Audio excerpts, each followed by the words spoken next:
তোমাদের দুইটা কোয়েশ্চেন থাকতে পারে, ঠিক আছে? আচ্ছা, অম্লধর্মী আর ক্ষারধর্মিতা বলতে কি বোঝায়, বুঝো তোমরা এটা? হুম,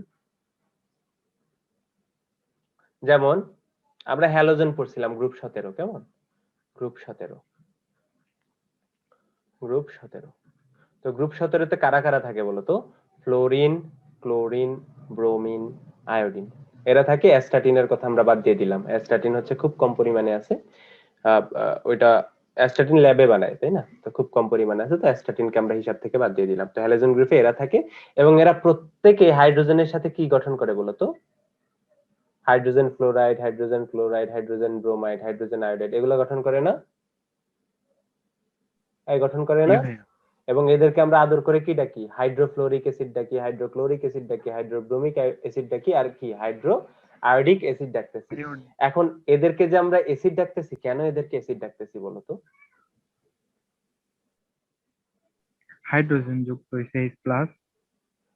কেন অ্যাসিড ডাকতেছি? আমরা জানি, আমরা 9-10 থেকে পড়ছি, অ্যাসিড কারা?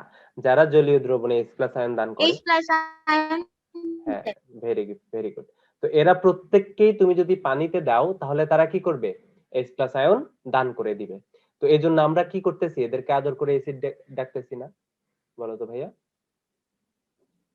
এজন্যই আমরা কিন্তু অ্যাসিড ডাকতেছি। এদেরকে তুমি পানিতে দিয়ে দাও, তারা কি হয়ে যাবে? বিয়োজিত হয়ে H+ আর কি F- আয়ন দান করবে। তো H+ আয়ন দান করাই মানে কি বলতো? সে হচ্ছে অ্যাসিড। তো এরা প্রত্যেকেই সেম ঘটনা ঘটবে, তারা ঘটাবে, প্রত্যেকেই কি করবে বলতো? জলীয় দ্রবণে H+ আয়ন যেটা, সেটাকে দান করবে। এখন আমি যদি জিজ্ঞেস করি, ভাইয়া সবাই তো H+ আয়ন দান করে, তো এই চারটার কথা যদি আমি চিন্তা করি, এই চারটার মধ্যে কে বেশি H+ দান করবে? ঠিক আছে, কে পানিতে বেশি পরিমাণে H+ দান করবে? তো যে বেশি পরিমাণে H+ দান করবে, আমরা বলি হচ্ছে তার শক্তি মাত্রা হচ্ছে বেশি। অ্যাসিড হিসেবে তার শক্তি মাত্রা বেশি, এবং সে কি বলতো? শক্তিশালী অ্যাসিড। তাহলে তোমরা কি এটা বলতে পারবা যে ভাইয়া এই চারটার মধ্যে কে বেশি শক্তিশালী অ্যাসিড, কে বেশি H+ আয়ন দিবে? ভাইয়া সেই বেশি H+ আয়ন দিবে যার বন্ধনটা কি হবে? যার বন্ধনটা অপেক্ষাকৃত দুর্বল হবে, তাই না? হ্যাঁ ভাইয়া, তাই তো। হ্যাঁ, যার এই বন্ধনটা দুর্বল হবে। এখন এই বন্ধনটা দুর্বল হবে কখন বলতো? যখন হাইড্রোজেন এবং ওই তার সাথে যে জিনিসটা আছে তার দূরত্ব অনেক বেড়ে যাবে, তাই না? দূরত্ব বাড়িয়া যায় আর সে চলিয়া যায়, তাই না? জি ভাই। আচ্ছা, তাহলে দূরত্ব কখন বাড়বে বলতো ভাইয়া? যে আছে তার সাইজ একটু বড় হয়ে গেলে, তাই না? সাইজ বড় হয়ে গেলে দূরত্ব বাড়বে না জি নিউক্লিয়াসের? ভাইয়া। জি ভাইয়া। এজন্য কি হওয়া যাবে না? মোটা হওয়া যাবে না। মোটা হইলে কিন্তু ছেড়ে চলে যাবে। এই বুঝতে পারছো এটা? এই হ্যালো, ভাই এটা বুঝতে আপনাকে তো পারছো? আর ছেড়ে যাবে না, আপনি মোটা হলে আমি কি সমস্যা মোটা? নাই। আমি কি জি মোটা? ভাই। আমাকে তোমরা মোটা বলতেছো? না ভাই হ্যাঁ, আপনি, আমার একটু ভুঁড়ি আছে, আমি জানি, তাই বলি কি না আমি ভাই মোটা? বলতেছি যদি হন। তোমরা আমার 9-10 এর ছবি দেখবা না ভাই। পড়াশোনা করে। আচ্ছা, ভাবি সম্পর্কে অনেক কিছু জানবা। তাহলে দেখো আমি কি বলছি ভাই, এই বন্ধনটা দুর্বল হবে যখন তাদের কি বলতো, সে মোটা হয়ে যাবে আর কি। তো মোটা হয়ে গেলে কি হয়ে যাবে বলো? তাদের মধ্যে দূরত্ব বেড়ে যাবে এবং বন্ধনটা ভাঙার প্রবণতা বৃদ্ধি পাবে। এই বন্ধন ভাঙার যে প্রবণতা, এটার নাম দিছে হচ্ছে ওই মানুষজন বন্ধন পীড়ন, কেমন? এটাকে কি বলা হয়? বন্ধন পীড়ন বলা হয়। বন্ধন পীড়ন কি? বন্ধন ভাঙার প্রবণতা। তো বন্ধন পীড়নটা কখন বেশি হয় ভাইয়া বলো তো? যখন এই পরমাণুগুলার সাইজ অনেক বেড়ে যায়। তো সাইজ বেড়ে গেলে কি হবে বলো তো? সাইজ বেড়ে গেলে হচ্ছে এই যে এটা আলাদা হয়ে যাবে। আশফাক, তুমি জানো না? তোমার আপু তো জানে। আর ওই যাই হোক, ওইগুলা অনেক ন্যাস্টি জিনিস, এগুলা দিয়ে যাব না। আচ্ছা দেখো, তো ইয়েতে কি যেন পড়াবো ভাবছিলাম, তো তোমাদের এরকম কোয়েশ্চেন আসে যে দ্বিতীয় পর্যায়ের বা তৃতীয় পর্যায়ের মৌলসমূহের এসিড ও ক্ষার ধর্ম কিভাবে পর্যায়ক্রমে পরিবর্তিত হচ্ছে এটা ব্যাখ্যা করো, কেমন? তো এই কোয়েশ্চেনটা তোমাদের জানা লাগবে। তো আমি তৃতীয় পর্যায়ে যে মৌলসমূহ আছে তাদের এসিড ধর্ম আর ক্ষার ধর্ম কিভাবে পরিবর্তিত হচ্ছে, তাদের অক্সাইডের, কেমন, তাদের অক্সাইডের এসিড ধর্ম বা ক্ষার ধর্ম কিভাবে পরিবর্তিত হচ্ছে, এটা দেখায় দিব। তো দ্বিতীয় পর্যায়টা তোমরা একটু বই থেকে দেখে নিবা, ঘোষ স্যারের বইতে আছে, কেমন? তো চলো আমরা তৃতীয় পর্যায়ের মৌলসমূহের অক্সাইডের অম্লধর্ম ও ক্ষারধর্ম নিয়ে আলোচনা করি। তাহলে কোশ্চেনটা কি ভাইয়া? কোশ্চেন হচ্ছে তৃতীয় পর্যায়ের মৌলসমূহের মৌলসমূহের অক্সাইডের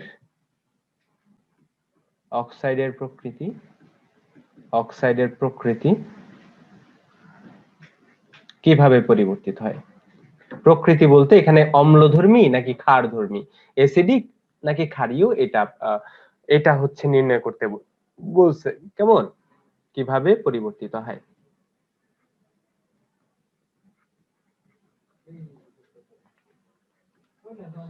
আমি কি বুঝাইতে পারছি তোমাদের কোশ্চেনটা? তাহলে ধরো তৃতীয় পর্যায়ে শুরুতে আছে সোডিয়াম, তাহলে সোডিয়াম কোন ধরনের অক্সাইড গঠন করে? আমরা জানি Na2O, সোডিয়াম অক্সাইড গঠন করে। তো এই সোডিয়াম অক্সাইড অম্লীয় প্রকৃতির নাকি ক্ষারীয় প্রকৃতির, এটা আমাদের নির্ণয় করা লাগবে। এখন কোন একটা যৌগ অম্লীয় নাকি ক্ষারীয়, এটা আমরা কিভাবে বুঝতে পারি? দুই ভাবে বুঝতে পারি। প্রথম কিভাবে বুঝতে পারি? ওইটাকে আমরা পানিতে চুবাইতে পারি।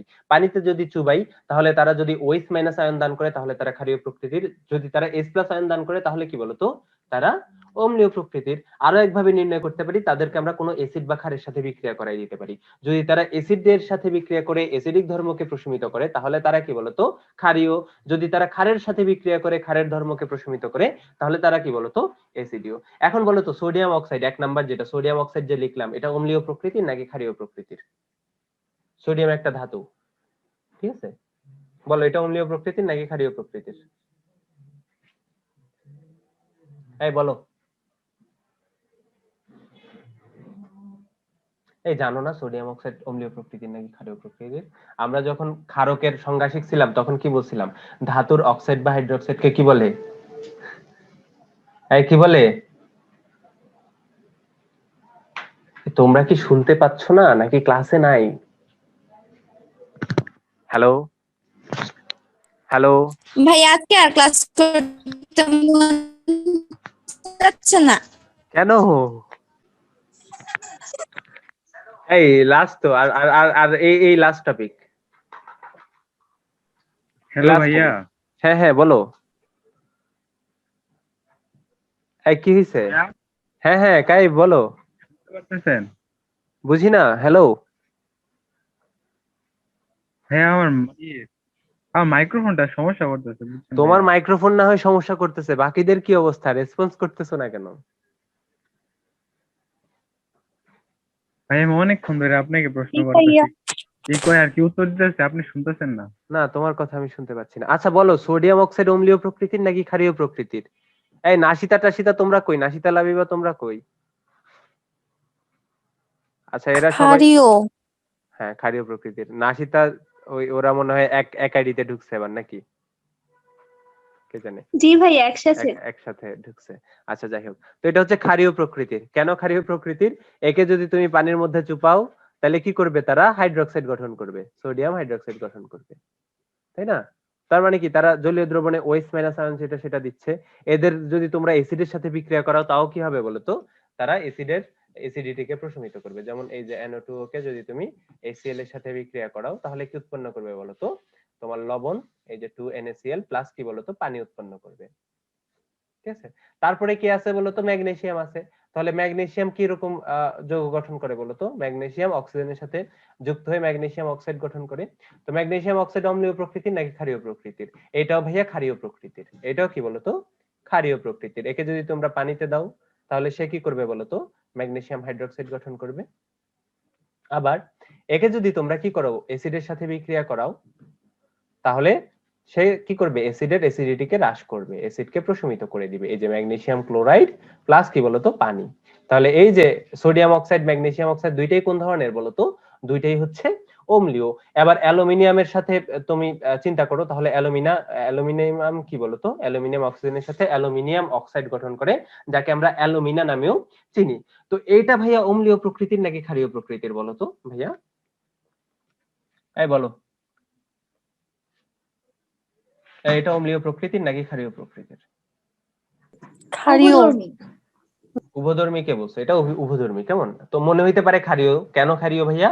এটাকে যদি তুমি পানিতে চুবাও তাহলে কি করবে, সে অ্যালুমিনিয়াম হাইড্রোক্সাইড গঠন করবে, অ্যালুমিনিয়াম OH3 গঠন করবে। কেমন তো এর মানে এর থেকে বুঝতে পারি তার কি আছে, ক্ষার ধর্ম আছে।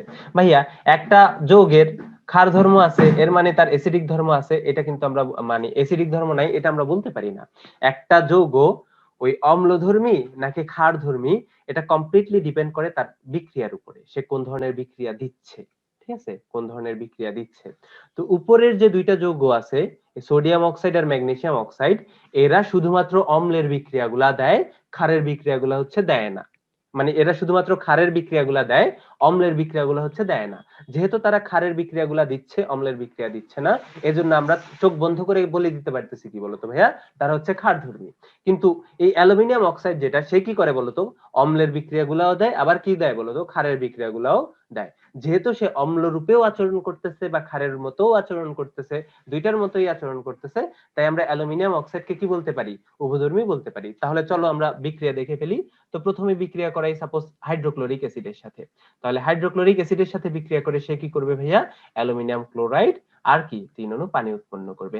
তার মানে তারা কি করতেছে, সে হচ্ছে একটা অ্যাসিডের সাথে বিক্রিয়া করে অ্যাসিডের যে ধর্ম অ্যাসিডিটিকে সে হ্রাস করতেছে।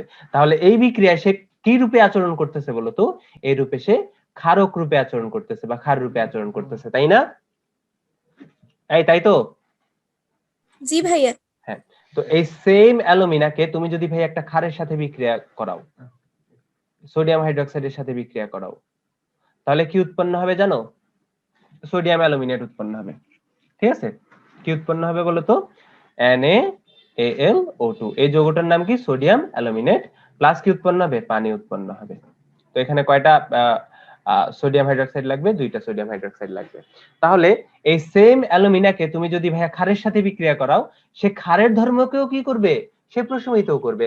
ভাইয়া এই একটা যৌগ অ্যাসিডের ধর্মকেও প্রশমিত করতেছে, ক্ষারের ধর্মকেও প্রশমিত করতেছে। তাহলে সে কি অম্ল আর ক্ষার উভয় রূপে আচরণ করতেছে না? তো এই ধরনের যৌগকে আমরা কি বলি বলতো, এই ধরনের যৌগকে আমরা বলি উভধর্মী। ঠিক আছে, তাহলে এ কি বলতো, উভধর্মী অক্সাইড, অ্যালুমিনিয়াম অক্সাইড উভধর্মী অক্সাইড। কেমন? আর এই দুইটা কি বলতো, এই দুইটা হচ্ছে ক্ষারধর্মী, এই দুইটা হচ্ছে ক্ষারধর্মী। অ্যালুমিনিয়ামের পরে কি আসে বলতো, অ্যালুমিনিয়ামের পরে আসে ভাইয়া সিলিকন। তাহলে সিলিকনের অক্সাইড কি, সিলিকনের অক্সাইড হচ্ছে বালি। তো এই বালি কি অম্লধর্মী নাকি ক্ষারধর্মী? ভাই আমরা দেখছি সোডিয়াম হাইড্রোক্সাইড কি করে, কাঁচকে ক্ষয় করে, মানে বালিকে ক্ষয় করে। সোডিয়াম হাইড্রোক্সাইড কি, একটা ক্ষার। তার মানে কি এই যে সিলিকন ডাইঅক্সাইড যেটা, সেটা সোডিয়াম হাইড্রোক্সাইডের সাথে বিক্রিয়া করে, বিক্রিয়া করে কি উৎপন্ন করে বলতো, সোডিয়াম সোডিয়াম সিলিকেট আর পানি উৎপন্ন করে, তাই তো? সোডিয়াম Na2SiO3 উৎপন্ন করে। তো সমতাকরণ করে নিবা, আর কি উৎপন্ন করে বলতো, পানি উৎপন্ন করে। তো এই সিলিকন ডাইঅক্সাইড কি করতেছে বলতো, ক্ষারের সাথে বিক্রিয়া করে ক্ষারের যে ধর্ম ওইটাকে কি করতেছে, প্রশমিত করতেছে না ভাইয়া? ক্ষারের ধর্মকে কিন্তু সে প্রশমিত করতেছে। যেহেতু ভাইয়া সিলিকন ডাইঅক্সাইড ক্ষারের ধর্মকে প্রশমিত করতেছে বা ক্ষারকে প্রশমিত করতেছে, তাহলে সে কোন ধর্মী, সে নিজে অম্লধর্মী। সে যদি অম্লধর্মী না হইতো, সে কি ক্ষারকে প্রশমিত করতে পারতো? পারতো? ওই তোমরা কি নেটওয়ার্কে সমস্যা নাকি বুঝতেছো না, নাকি না ক্লাস ভাইয়া, করতেছো? আচ্ছা ঠিক আছে, ভেরি গুড মিলি। বুঝতে পারলাম। আচ্ছা, সিলিকনের পরে কি আসে, ফসফরাস আসে। তাহলে ফসফরাস কি থাকে বলতো, ফসফরাস হচ্ছে P4O10 আকারে থাকে। কেমন? P4O10 আকারে থাকে। তো ফসফরাস যেটা, সেটা কি অম্লধর্মী নাকি ক্ষারধর্মী? এটা পানির সাথে বিক্রিয়া করে কি উৎপন্ন করে বলতো, কি উৎপন্ন করে?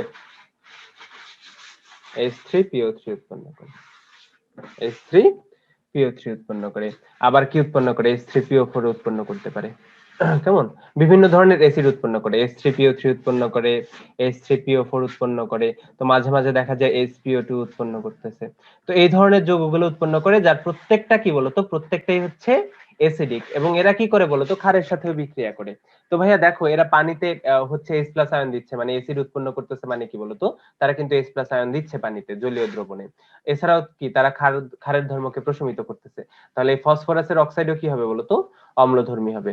তো বাকি সবগুলো হচ্ছে সেম। তুমি যদি সালফারের অক্সাইড নাও, তাহলে সালফার ডাইঅক্সাইড, এটাও কি করবে বলতো, এটাও পানির সাথে বিক্রিয়া করে, মানে জলীয় দ্রবণে কি করবে, জলীয় দ্রবণে তোমরা জানো ওই যে H2SO3 উৎপন্ন করবে, সালফিউরাস অ্যাসিড যেটা, এটা উৎপন্ন করবে।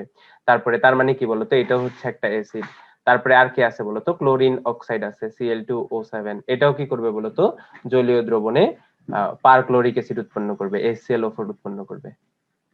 ঠিক আছে, HCl ওপর উৎপন্ন করবে। তো এই পিছনের নিচের সবগুলা কি করতেছে বলতো, জলীয় দ্রবণে H+ আয়ন দিচ্ছে, এছাড়াও কি বলতো ক্ষারের সাথে বিক্রিয়া করতেছে, এজন্য এই সবগুলা কি হবে বলতো, এই সবগুলা হবে অম্লধর্মী। তাহলে বুঝতে পারতেছো যে অক্সাইড গুলার ধর্ম পর্যায়ক্রমে কিভাবে চেঞ্জ হচ্ছে, এটা কিন্তু খুব সুন্দরভাবে বোঝা যায়। দেখো আমরা দেখতেছি শুরুতে ভাইয়া, শুরুতে কি ছিল, একদম গ্রুপ 1 2 এর জন্য যে অক্সাইড গুলো উৎপন্ন হইতো ওগুলা ছিল ক্ষারধর্মী। তো ক্ষারধর্মী থেকে আস্তে আস্তে পরিবর্তিত হয়ে হয়ে গেল হচ্ছে উভধর্মী, এবং উভধর্মী থেকে হয়ে গেল কি বলতো অম্লধর্মী। তাহলে ক্ষার ধর্ম থেকে ক্রমান্বয়ে কি হচ্ছে, অম্ল ধর্মের দিকে অগ্রসর হচ্ছে। তো এটা আমি 3 নাম্বার পর্যায়ের জন্য তোমাদেরকে দেখাই দিলাম। তো তোমরা কি করবা, 2 নাম্বার পর্যায়ের জন্য একটু সুন্দর করে শিখে ফেলবা, বইতে আছে। তো এগুলো আসলে একদম থিওরিটিক্যাল কথাবার্তা, কয়েকটা বিক্রিয়া জাস্ট খাতার মধ্যে লিখবা, লিখে হচ্ছে একটা কোশ্চেন নোট করে ফেলবা যে এই কোশ্চেনের আনসার হচ্ছে এটা। কখনো যদি কোশ্চেনটা আসে আনসারটা এইভাবে লিখতে হবে, এবং এই কয়েকটা বিক্রিয়া দেখাই দিলে তোমাদের হয়ে যাচ্ছে। কেমন? তো খুব বেশি বিক্রিয়া লিখতে হয় না, মোটামুটি একটার জন্য একটা বিক্রিয়া লিখলেই হয়, উভধর্মীর জন্য 2টা বিক্রিয়া লিখলেই হবে। তো আর খুব বেশি কিন্তু তোমাদের লিখতে হবে না। আর এই যে তোমাদের অক্সাইড সমূহের অম্লধর্ম বা ক্ষারকীয় ধর্ম কিভাবে পরিবর্তিত হয় একটা গ্রুপে বা পর্যায়ে, সেটা তো তোমাদের ওই যে ওই বক্সটা যখন শিখাই দিছিলাম ওই ক্লাসে কিন্তু বলেই দিছিলাম।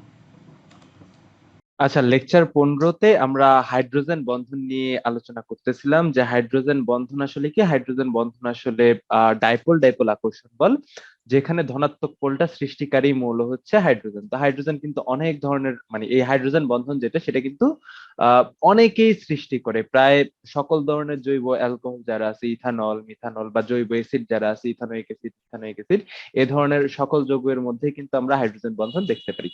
তো এখন আমরা যে এই ভ্যান ডার ওয়ালস আকর্ষণ বল, ডাইপোল ডাইপোল বন্ধন বা হাইড্রোজেন বন্ধন নিয়ে পড়াশোনা করতেছিলাম, তো এইসব জিনিসপত্র আমরা যে পড়ছি, আমরা কিন্তু দেখছিলাম এগুলো আসলে হয় একটা অণুর মধ্যে আরেকটা অণুর। তো এই ধরনের বন্ধনকে আমরা বলি আন্তঃ আণবিক আকর্ষণ বল। এখন হাইড্রোজেন বন্ধনের ক্ষেত্রে একটা খুব কমন কোয়েশ্চেন আসে যে হাইড্রোজেন বন্ধন কি সবসময় আন্তঃ আণবিকই হয়, কখনো কি অন্তঃ আণবিক হয় না? অন্তঃ আণবিক অর্থ কি? অন্তঃ আণবিক অর্থ হচ্ছে একটা অণুর ভিতরে কি কখনো হইতে পারে? আনসারটা হচ্ছে হ্যাঁ, হাইড্রোজেন বন্ধন একটা অণুর ভিতরেও হইতে পারে। কিভাবে হইতে পারে? মনে করো আমি তোমাদেরকে একটা যৌগ লিখলাম যে অর্থ নাইট্রোফেনল। তো অর্থ নাইট্রোফেনল বা এই যৌগগুলা কি, এগুলা আসলে যখন জৈব যৌগ পড়বা তখন আসলে বুঝতে পারবা। এখন অন্ধের মতো আমি যা লিখে যাচ্ছি তাই লিখে যাও, কেমন? তো অর্থ নাইট্রোফেনল যেটা, সেটা দেখতে এরকম, যে এরকম একটা বেনজিন রিং থাকে। তো বেনজিন রিং এর উপরে থাকে হচ্ছে OH, আর এই সাইডে থাকে হচ্ছে নাইট্রো মূলক, কেমন? একটা নাইট্রোজেন থাকে, এখানে হচ্ছে সন্নিবেশ বন্ধনে অক্সিজেন, আর ডাবল বন্ডে আরেকটা অক্সিজেন। দেখো এইখানে OH এ কিন্তু হাইড্রোজেন কি বলতো ভাই, একটা পজিটিভ প্রান্ত, আর এখানে অক্সিজেন কি বলতো ভাই, একটা আংশিক নেগেটিভ প্রান্ত। যখন এই এই এই পুরা অণুটা কিন্তু একটা অণু, ঠিক আছে, একটা সিঙ্গেল অণু, সিঙ্গেল অ্যাটমের মধ্যেই 2টা পোল আছে, কিন্তু এখানে আছে অক্সিজেন পোল, ঋণাত্মক পোল যেটা, এখানে কি আছে, হাইড্রোজেন পোল আছে। এখন আচ্ছা শোনো, আরেকটা জিনিস বলি, এই OH যদি বেনজিনিং এ থাকে তখন এটাকে আমরা বলি ফেনল। তো এই OH এর পরবর্তী এই কার্বনটাকে আমরা বলি 1 নাম্বার কার্বন বা অর্থ পজিশন বলি, এটাকে বলি 2 নাম্বার কার্বন বা মেটা পজিশন, এটাকে বলি কি, প্যারা পজিশন। ঠিক আছে, তার মানে OH এর পরবর্তী কার্বনটা হচ্ছে অর্থ কার্বন আমরা বলি, পরেরটা হচ্ছে মেটা কার্বন, এবং পরেরটা কি বলতো, প্যারা পজিশন আমরা বলি, প্যারা কার্বন। একইভাবে এই সাইডেও প্রথমটা কি হবে বলতো, অর্থ, পরবর্তীটা হবে মেটা। এগুলা সবই শিখবা তোমরা যখন বিবেচনা করবা। লাস্টেরটা কি বলতো, প্যারা। তো যেহেতু নাইট্রোটা আছে অর্থ পজিশনে, এই জন্য এটাকে আমরা বলি অর্থ নাইট্রোফেনল। ঠিক আছে, অর্থ পজিশনে নাইট্রো গ্রুপ আছে।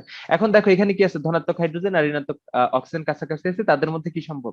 তাদের মধ্যে কিন্তু হাইড্রোজেন বন্ধন যেটা, সেটা সম্ভব। তো এই ধরনের হাইড্রোজেনকে আমরা বলি হচ্ছে অন্ত আণবিক হাইড্রোজেন বন্ধন। ঠিক আছে, এতক্ষণ কিন্তু আমরা আন্ত আণবিক বলতাম। আন্ত মানে কি, 2টা আলাদা আলাদা অণুর মধ্যে, আর অন্ত মানে একটা অণুর ভিতরেই। ঠিক আছে, আমরা আন্তঃক্রীড়া প্রতিযোগিতা শুনি না? তো আন্তঃক্রীড়া প্রতিযোগিতা কিন্তু অনেকগুলা স্কুল বা কলেজের মধ্যে হয়। ঠিক আছে, আর অন্তঃক্রীড়া কি, একটা নির্দিষ্ট প্রতিষ্ঠানের ভিতরে হয়। তো এগুলা নিয়ে আমরা পড়াশোনা করছি। তো এটা কি বলতো ভাইয়া, অন্ত আণবিক হাইড্রোজেন বন্ধন। হাইড্রোজেন বন্ধন তার মানে একটা অণুর ভিতরে এই হাইড্রোজেন বন্ধন যেটা, সেটা কি, ক্রিয়াশীল, কেমন?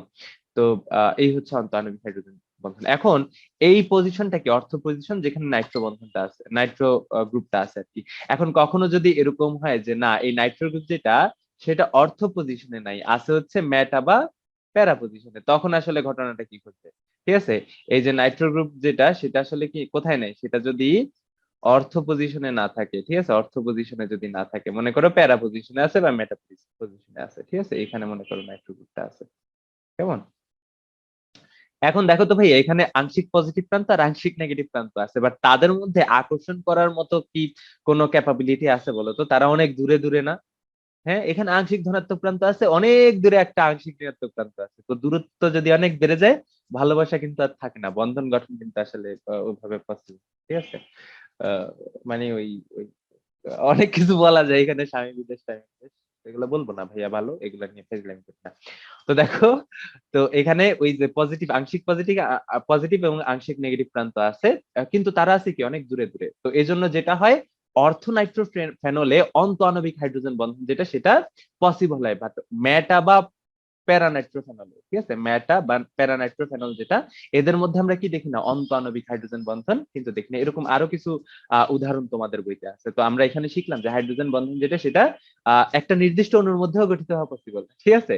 তো এই তো, তো হাইড্রোজেন বন্ধন তোমরা বইতে পড়বা, ঠিক আছে? এছাড়াও ওই পানির মধ্যে হাইড্রোজেন বন্ধন যেটা হয়, ঠিক আছে, পানি কিভাবে কঠিন থেকে, মানে ওই পানি তো স্বাভাবিক অবস্থায় তরল, তো গ্যাসীয় হইলে কি হয়, পানির অণুগুলো অনেক দূরে সরে যায়, যখন কঠিন হয় তখন পানির অণুগুলা অনেক কাছাকাছি আসে, এবং কাছাকাছি এসে কি হয় বলো তো, তারা একটা চতুস্তলক গঠন যেটা, সেটা সৃষ্টি করে। তো এগুলা নিয়ে, হাইড্রোজেন বন্ধন নিয়ে অনেক কথাবার্তা আছে, ডিএনএ আরএনএ, তো এগুলা তোমরা রিডিং করে নিবা, কেমন?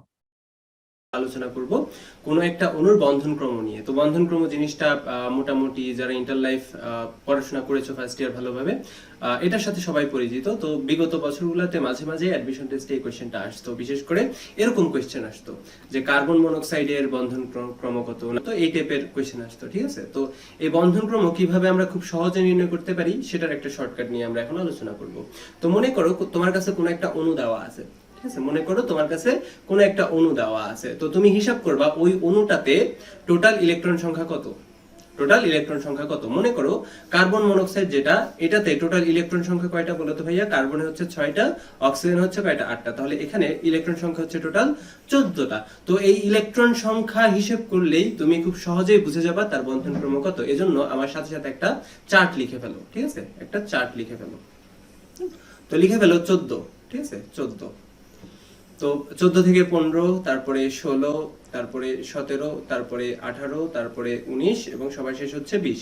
আবার এই সাইডেও লিখে ফেলো 14, তারপরে লিখে ফেলো 13, তারপরে লিখে ফেলো 12, তারপরে লিখে ফেলো 11, তারপরে লিখে ফেলো 10, তারপরে 9, তারপরে হচ্ছে 8। যদি কোনো একটা অণুতে, মনে করো তোমার কোনো একটা অণুর বন্ধন ক্রম নির্ণয় করতে দিল, ওই অণুটাতে টোটাল ইলেকট্রন আছে 14টি, তাহলে তার বন্ধন ক্রম সবসময় হবে 3। কত হবে বলো তো? সবসময় হবে 3। তাহলে 14 এর জন্য 3, 14 এর জন্য কি 3। এখন দেখো, যদি ওই অণুটাতে টোটাল ইলেকট্রন থাকে 15, তাহলে অর্ধেক করে কমবে, হাফ করে কমবে, তাহলে তার বন্ধন ক্রম হবে 2.5। তাহলে এটা হচ্ছে টোটাল ইলেকট্রন সংখ্যা, টোটাল ইলেকট্রন।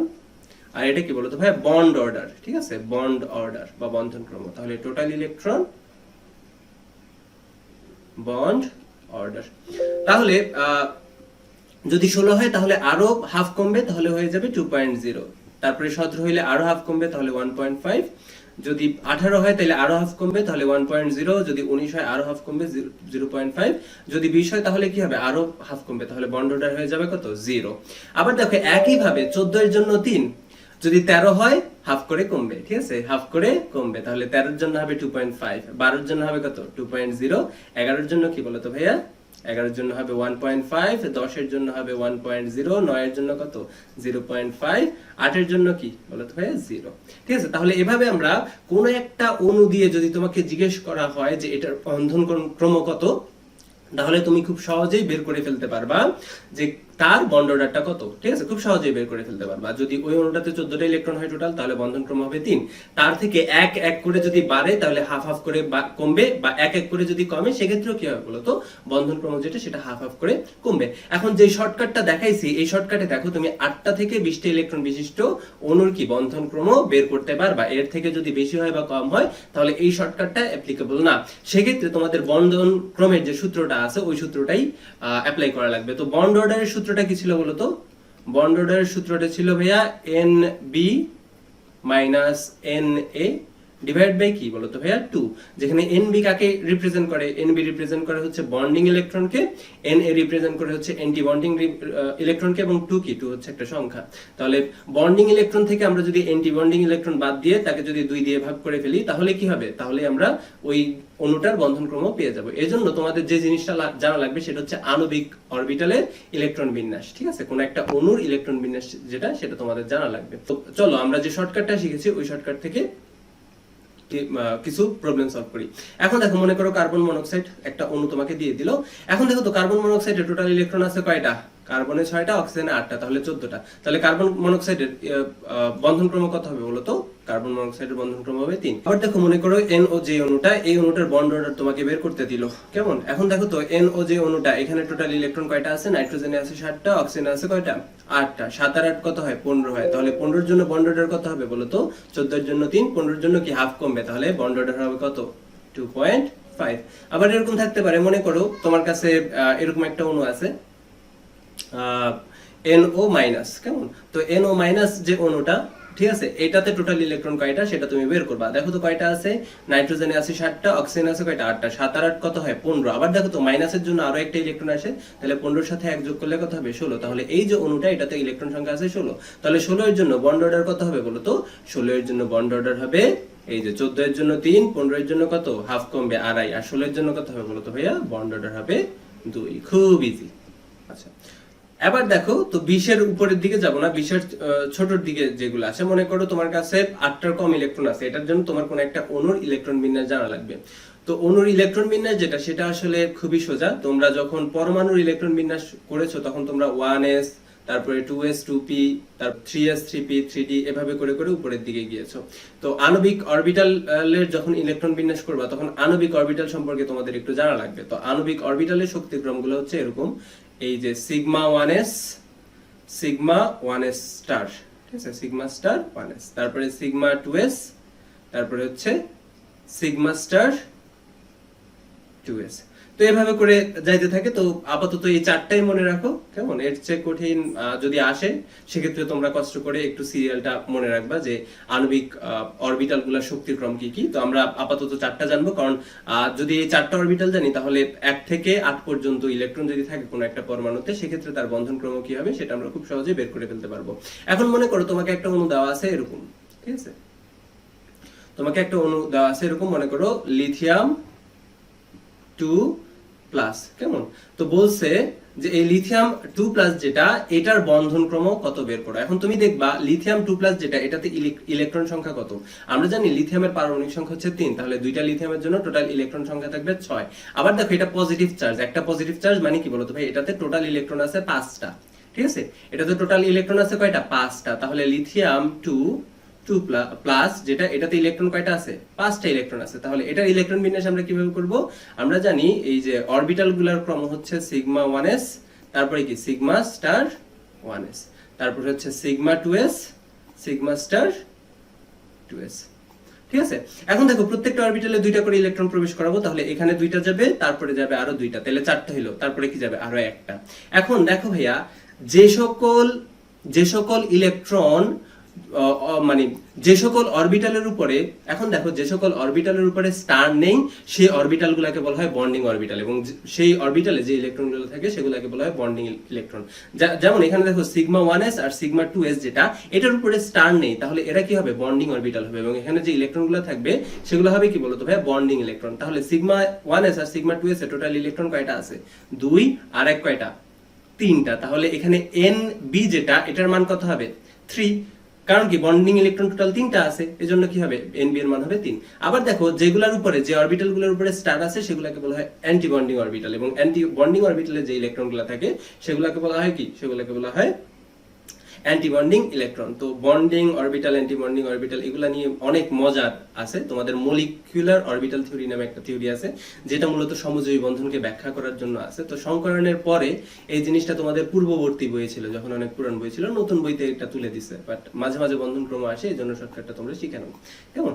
তাহলে দেখো এখানে তাহলে অ্যান্টি বন্ডিং অরবিটাল হচ্ছে সিগমা স্টার 1s আর কি সিগমা স্টার 2s। তো এখানে টোটাল ইলেকট্রন কয়টা আছে, 2টা, তাহলে অ্যান্টি বন্ডিং ইলেকট্রনের সংখ্যা কত, 2। তাহলে বলো তো বন্ড অর্ডার সমান কি হবে, বন্ড অর্ডার সমান হবে NB - NA ডিভাইড বাই কত 2, তাহলে কত হবে 3 মাইনাস 2 ডিভাইড বাই কত 2, তাহলে 1 ডিভাইড বাই 2 মানে কত 0.5, তাহলে লিথিয়াম 2 প্লাস যেটা এটার বন্ড অর্ডার কত হবে 0.5।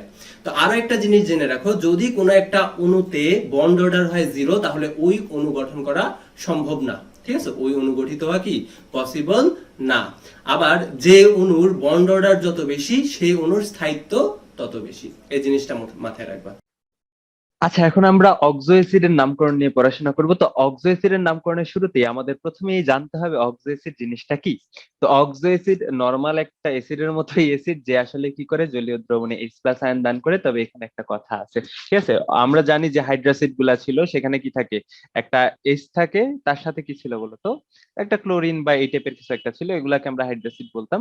অক্সো অ্যাসিডের ক্ষেত্রে এরকম না, অক্সো অ্যাসিডের ক্ষেত্রে দেখা যায় যে হাইড্রোজেন মাস্ট থাকে, তার সাথে সাথে অক্সিজেন থাকবেই, মানে অক্সো অ্যাসিড যারা তাদের মধ্যে কি থাকবে, হাইড্রোজেন থাকবে এবং অক্সিজেন থাকবেই, পাশাপাশি আরো একটা কেন্দ্রীয় পরমাণু থাকবে। ঠিক আছে, আরো একটা কি থাকবে বলতো, কেন্দ্রীয় পরমাণু থাকবে। যেমন আমরা যদি সালফিউরিক অ্যাসিডের কথা চিন্তা করি, ঠিক আছে, আপনারা তো সবাই সালফিউরিক অ্যাসিড দেখছেন, H2SO4, তাই না? এই যৌগটার কথা যদি আপনারা চিন্তা করেন, ঠিক আছে, দেখবেন এখানে হাইড্রোজেন আছে, অক্সিজেন আছে, পাশাপাশি সালফার আছে। তো এই ধরনের অ্যাসিডকে আমরা বলি অক্সো অ্যাসিড। তো এই অক্সো অ্যাসিড গুলা কেন অক্সো অ্যাসিড সেটা আসলে আমরা বুঝতে পারি তাদের ইন্টারনাল স্ট্রাকচার দেখে। তো তোমাদের আমি লুইস ডট স্ট্রাকচার পড়িয়ে ফেলছি। তো সালফিউরিক অ্যাসিডের আমি যদি বন্ধনগুলা ব্যাখ্যা করার ট্রাই করি, তাহলে মাঝখানে থাকে সালফার, তারপরে দ্বিবন্ধনে অক্সিজেন থাকে, দ্বিবন্ধনে অক্সিজেন থাকে, এই পাশে অক্সিজেন, এই পাশে কি সালফার, এই পাশে অক্সিজেন, এই পাশে সালফার। দেখতেছো এই সালফিউরিক অ্যাসিডে যে হাইড্রোজেন গুলা আছে সেগুলা কার সাথে বন্ধনে আবদ্ধ আছে, অক্সিজেনের সাথে আবদ্ধ আছে, তাই না? তার মানে এই ধরনের যে অ্যাসিড গুলা আছে তারা কি করে, যে H+ আয়ন গুলা দান করে, সেগুলো আসলে কোত্থেকে দান করে, অক্সিজেনের পাশে যে বন্ধনরত অবস্থায় হাইড্রোজেন গুলো আছে সেখান থেকে দান করে। কেমন? তো এই যে অক্সিজেনের পাশ থেকে তারা H+ আয়ন দান করতেছে, এই জন্য এদেরকে আমরা কি ডাকি, অক্সো অ্যাসিড নাম দিয়ে আর কি। তো অক্সো অ্যাসিডের নামকরণ আমরা করব। তো অক্সো অ্যাসিডের নামকরণ যেটা, সেটা কমপ্লিটলি ডিপেন্ড করে কেন্দ্রীয় পরমাণু, যার সাথে সবগুলা পরমাণুর, মানে মোস্ট অফ দা পরমাণুর বন্ধন থাকে আর কি। এই কেন্দ্রীয় পরমাণুটার জারণ মানের উপর ডিপেন্ড করে আসলে কি অক্সো অ্যাসিডের নামকরণটা কি হবে, ঠিক আছে। তো আহ তো বিভিন্ন ভাবে আমরা অক্সো অ্যাসিডের নামকরণ করতে পারি। তো সাধারণত 4টা টাইপ আসলে আমরা শুরুতে শিখি। একটা হচ্ছে হাইপো আস অ্যাসিড, আরেকটা হচ্ছে আস অ্যাসিড, একটা হচ্ছে ইক অ্যাসিড এবং আরেকটা হচ্ছে কি পার ইক অ্যাসিড। কেমন? এই 4 ধরনের অক্সো অ্যাসিড আমরা শুরুতে শিখি, লাস্টে যে আমরা আরো নতুন কয়েকটা টাইপ দেখি আর কি। তো এই যে 4টা টাইপের কথা বললাম, হাইপো আস, আস, ইক এবং পারিক, এগুলা আসলে কার উপর ডিপেন্ড করে, এই কেন্দ্রীয় পরমাণুর চার্জের উপর ডিপেন্ড করে। তো কেন্দ্রীয় পরমাণুর চার্জ যেটা, এটা অলওয়েজ একটা পজিটিভ চার্জ হয় দেখবা। তো পজিটিভ চার্জ তো অনেকগুলা হইতে পারে, ঠিক আছে, যতগুলা হইতে পারে তার মধ্যে যদি লোয়েস্ট চার্জটা থাকে তাহলে আমরা বলি হচ্ছে হাইপোয়াস, তারপরে সেকেন্ড লোয়েস্টটা থাকলে আমরা বলি আস, তারপরে কি, তারপরে যদি থার্ড লোয়েস্টটা থাকে, মানে উপরের দিকে যাচ্ছে আর কি, আরো বাড়ে, সেক্ষেত্রে আমরা ডাকি হচ্ছে ইক, এবং যদি আরো অনেক বেড়ে যায় তাহলে আমরা বলি হচ্ছে পার ইক, ঠিক আছে। তো এই 4টা টাইপ। তো এইভাবে আসলে মনে রাখা যায় না, আমরা আসলে চার্জ দেখে বলে দিব যে এটা হচ্ছে এই অ্যাসিড হবে। কেমন? তো আমরা এই গদ বাঁধা নিয়মে যাব না, আমরা ডিরেক্ট দেখবো যে কেন্দ্রীয় পরমাণুর চার্জ কত, ওইটা দেখে কি করব, ওইটা দেখে বলে দিব হচ্ছে কি এটার নাম আসলে এটা। তো দেখো কেন্দ্রীয় পরমাণুর চার্জ, ঠিক আছে, কেন্দ্রীয় পরমাণুর চার্জ যদি হয় +1, ঠিক আছে, যদি হয় +1, তার মানে কেন্দ্রীয় পরমাণুর চার্জ যদি হয় +1, তাহলে +1 এভাবে লিখতেছি কেন, +1, তাহলে ওই অ্যাসিডটাকে বলি আমরা হাইপো আস অ্যাসিড। তো আমরা কি করি, আমরা হচ্ছে প্রথমে হাইপো লিখি, তারপরে হচ্ছে যার অ্যাসিড কেন্দ্রীয় পরমাণুতে তার নামের একটা অংশ লিখি এবং সবার শেষে আস অ্যাসিড লাগাই দিই। মনে করো তোমার কাছে একটা অ্যাসিড আছে এরকম HClO, ঠিক আছে, HClO এই অ্যাসিডটা আছে, তাহলে কেন্দ্রীয় পরমাণুর জারণ মান যদি হয় +1, তাহলে এটাকে আমরা কি ডাকি, হাইপো আস অ্যাসিড ডাকি, তাই না, হাইপো আস অ্যাসিড ডাকি। তো এখানে দেখো ভাইয়া HClO কি একটা অ্যাসিড, কেন, এখানে একটা H আছে, একটা অক্সিজেন আছে, আর একটা কি আছে, ক্লোরিন আছে, তাই না। তো এই দেখো তো ভাই, এখানে কেন্দ্রীয় পরমাণু কি, হাইড্রোজেন অক্সিজেন বাদ দিয়ে যে আছে সে, তার মানে ক্লোরিন হচ্ছে কেন্দ্রীয় পরমাণু। তো ক্লোরিনের চার্জ যদি তুমি দেখো, অবশ্যই কত হবে, হাইড্রোজেনের +1, অক্সিজেনের -2, তাহলে ক্লোরিনের কত হবে বলো তো ভাইয়া, ক্লোরিনের হবে +1, তার মানে এখানে কেন্দ্রীয় পরমাণুর চার্জ হচ্ছে +1, তাহলে এটা কি একটা হাইপো অ্যাসিড, তাহলে এটার নাম কি হবে, হাইপো, ঠিক আছে, এটার নাম হবে হাইপো। দেখো ভাইয়া, আসের আগে কি বসবে, কেন্দ্রীয় পরমাণুর নাম নাম বসবে, তাহলে এটা কি, ক্লোরিন, তাহলে ক্লোরিনের সাথে আস লাগাইলে কি হবে, ক্লোরাস, তাহলে এই যৌগটার নাম কি হবে, হাইপো ক্লোরাস অ্যাসিড, আছে, এই যৌগটার নাম হবে হাইপোক্লোরাস অ্যাসিড। একইভাবে আমরা যদি চিন্তা করি এটা হচ্ছে আরেকটা অ্যাসিড HBrO, তাহলে এটার নামকরণ কি হবে? এখানে ব্রোমিনের জারণ মান +1 অবশ্যই, ঠিক আছে। ব্রোমিনের জারণ মান কত? +1। তোমরা দেখো ব্রোমিনের জারণ মান +1 হয়, তাহলে এটার নাম কি হবে? হাইপোব্রোমাস অ্যাসিড, তাই না? হাইপোব্রোমাস অ্যাসিড। তারপরে কি হবে? আয়োডিন থাকলে হাইপো আয়োডাস আয়োডাস অ্যাসিড, তাই না? তো ফ্লোরিন যেটা সেটা আসলে হাইপোফ্লোরাস অ্যাসিড, যেটা সেটা আসলে গঠন করে না। ফ্লোরিন অক্সো অ্যাসিডই গঠন করে না। ফ্লোরিন অনেক বেশি তড়িৎ হওয়ার কারণে সে আসলে পজিটিভ চার্জ হবে বলতো হবে না, এই জন্য সে আসলে করে না আর কি এরকম অক্সো অ্যাসিড, ঠিক আছে। তো মনে করো এই +1 যদি হয় চার্জ, তাহলে সেটাকে আমরা অ্যাসিড হাইপো আস অ্যাসিড নাম দিই আর কি। যদি চার্জ হয় এরকম যে না +3 অথবা +4, ঠিক আছে, চার্জ যদি হয় +3 অথবা +4, সেক্ষেত্রে ওইটাকে আমরা ডাকি আস অ্যাসিড। কি ডাকি বলতো ভাইয়া? ওইটাকে আমরা ডাকি আস অ্যাসিড, কেমন? আস অ্যাসিড। তো চলো একটা উদাহরণ দিয়ে দিই। একটা উদাহরণ হচ্ছে এরকম, মনে করো তোমার কাছে একটা অ্যাসিড আছে এরকম HClO2। তো এখানে দেখো তো ভাই কেন্দ্রীয় পরমাণু ক্লোরিন, ক্লোরিনের চার্জ কত? হাইড্রোজেনের +1, অক্সিজেনের -2, আছে দুইটা, তাহলে -4। তাহলে -4 থেকে +1 যদি চলে যায় কত থেকে? -3। তার মানে ওইটার কত হইতে হবে? +3 হইতে হবে। তাহলে এখানে ক্লোরিনের চার্জ হচ্ছে +3, তাহলে +3 হলে এটা কি হবে? আস অ্যাসিড হবে। তার মানে আস অ্যাসিডের আগে আমরা কি রাখাবো? নাম কি বসাবো? আমরা বসাবো হচ্ছে কেন্দ্রীয় পরমাণুর নাম। তাহলে ক্লোরিনের সাথে আস অ্যাসিড লাগাইলে কি হবে? ক্লোরাস অ্যাসিড, তাই না? Chlorous acid. তাহলে এই অ্যাসিডটার নাম কি হবে বলতো? Chlorous acid. তাহলে বলতো HiO2 এটার নাম কি হবে? দেখো আয়োডিনের জারণ মান কত? +3। তাহলে কি হবে বলতো ভাইয়া? যেহেতু +3, এটার নাম কি হবে? আয়োডিন। আয়োডিন থেকে তার সাথে আমি যদি আস লাগাই দিই তা হবে আয়োডাস অ্যাসিড, তাই না? ঠিক আছে। তারপরে তুমি যদি চিন্তা করো H2SO3, দেখো তো সালফারের জারণ মান কত? সালফারের জারণ মান +4। তাহলে কি বলতো ভাইয়া? সালফার, ঠিক আছে, সালফারের সাথে সালফার, তাই না? সালফার, ঠিক আছে, এটার সাথে আমি কি লাগাই দিব? আমি লাগাই দিব আস, তাই না? আস। তাহলে কি হবে বলতো ভাইয়া? সালফিউরাস। সালফিউরাস। তাহলে এই অ্যাসিডটার নাম কি হবে? সালফিউরাস, তাই না? তাহলে এই অ্যাসিডটার নাম হবে হচ্ছে সালফিউরাস অ্যাসিড, ঠিক আছে, সালফিউরাস অ্যাসিড। খুবই মজার এবং খুবই সোজা, কেমন? খুবই মজার এবং খুবই সোজা। তাহলে গেল আমাদের 3-4ও গেল। এবার আমরা দেখবো যে যদি জারণ মান হয় 5 অথবা 6, ঠিক আছে, যদি জারণ মান হয় 5 অথবা 6, মনে করে জারণ মান হচ্ছে ইদার 5 অথবা 6, যদি +5 অথবা +6 হয়, তাহলে ওইটাকে আমরা ডাকি ইক অ্যাসিড। এটা কি বলতো ভাইয়া? ইক অ্যাসিড, ঠিক আছে, ইক অ্যাসিড। যদি হয় +5 বা +6, সেটাকে আমরা কি ডাকি? ইক অ্যাসিড ডাকি। মনে করো তোমার কাছে আছে HClO3, ঠিক আছে, তোমার কাছে কি আছে? HClO3 আছে। তুমি যদি ক্লোরিনের জারণ মান দেখো, জারণ মান হবে +5, তাহলে এটার নাম কি হবে? ক্লোরিক অ্যাসিড, কেমন? এটার নাম হবে ক্লোরিক অ্যাসিড। খুবই সোজা আসলে, এগুলা এগুলা নিয়ে এত বেশি টেনশনের কিছু দেখি না আমি। তারপরে মনে করো তোমার কাছে আছে H2SO4, এখানে সালফারের জারণ মান দেখো +6, তাহলে এটা কি হবে? সালফিউরিক অ্যাসিড, কেমন? ফিউরিক অ্যাসিড। তারপরে খুবই পরিচিত আরো একটা আছে তোমার HNO3, এখানে নাইট্রোজেনের জারণ মান দেখো +5, তাহলে এটার নাম কি হবে বলতো? নাইট্রিক অ্যাসিড, কেমন? Nitric acid. তো এই হচ্ছে তোমাদের যদি জারণ মান হয় +6 বা +5, সেক্ষেত্রে কি হবে বলতো? ইক অ্যাসিড হবে। আচ্ছা, ইক অ্যাসিডে একটা একটা ব্যতিক্রম আছে, সেটা হচ্ছে বোরিক অ্যাসিড। বোরিক অ্যাসিডের সংকেত হচ্ছে H3BO3, কেমন? এটা হচ্ছে আমাদের ইক অ্যাসিডের ব্যতিক্রম, কেমন? এটার নাম হচ্ছে বোরিক অ্যাসিড। এখানে দেখো ব্রোমিনের যে জারণ মান, বোরনের যে জারণ মান, সেটা +3 হওয়ার পরেও এটার নাম কি হয়ে গেছে? ইক অ্যাসিড হয়ে গেছে, ঠিক আছে। এটা হচ্ছে আমাদের ব্যতিক্রম। এখন যদি জারণ মান হয়ে যায় আরো বেশি, +7, ঠিক আছে, +7, তখন সেটাকে আমরা ডাকবো পার ইক অ্যাসিড, কেমন? প্রথমে পার, তারপরে ওই মৌলটার নাম, তারপরে সবার শেষে ইক, কেমন? তাহলে ওইটার নাম হবে পার ইক অ্যাসিড, হ্যাঁ, পার ইক অ্যাসিড। যেমন HClO4, দেখো তুমি উদাহরণ হিসেবে আমরা দেখলাম যে HClO4, এখানে ক্লোরিনের জারণ মান কত? +7, ঠিক আছে, +7। তাহলে এটার নাম কি হবে?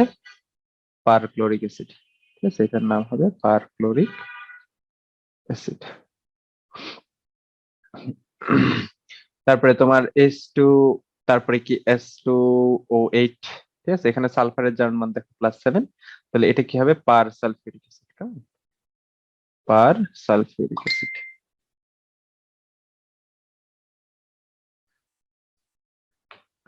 তো এই গেল হচ্ছে আমাদের 4 টাইপের অ্যাসিড, যে জার্মান মান যদি হয় +1 সেক্ষেত্রে আমরা নাম দিব হচ্ছে হাইপোয়াস অ্যাসিড, যদি জার্মান মান হয় +3 অথবা +4 সেক্ষেত্রে আমরা নাম দিব আস অ্যাসিড, যদি হয় +5 অথবা +6 সেক্ষেত্রে আমরা নাম কি দিব, সেক্ষেত্রে আমরা নাম দিব হচ্ছে ইক অ্যাসিড, এবং জার্মান মান যদি হয় +7 সেক্ষেত্রে আমরা নাম দিব কি বলতো ভাইয়া, পার ইক অ্যাসিড, ঠিক আছে। তো এই গেল হচ্ছে 7টা।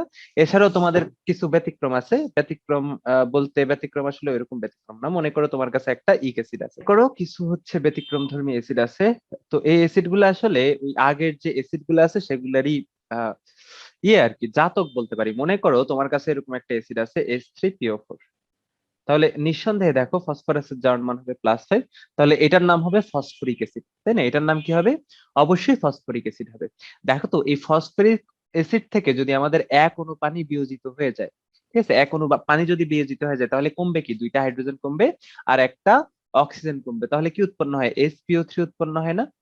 HPO3 উৎপন্ন হয়। তো এই ধরনের যৌগকে আমরা বলি হচ্ছে মেটা অ্যাসিড, কেমন? মেটা ইক অ্যাসিড। যদি কোনো একটা ইক অ্যাসিড থেকে 1 অণু পানি বিয়োজিত হয় তাহলে যেই অক্সো অ্যাসিডটা উৎপন্ন হয় সেটাকে আমরা কি ডাকি? মেটা ইক অ্যাসিড ডাকি, কেমন? তাহলে স্পেশাল টাইপ একটা হচ্ছে কি বলতো ভাইয়া, H2O যদি কমে যায়, ইক থেকে কি, ইক থেকে একটা ইক অ্যাসিড থেকে যদি H2O কমে যায়, কেমন?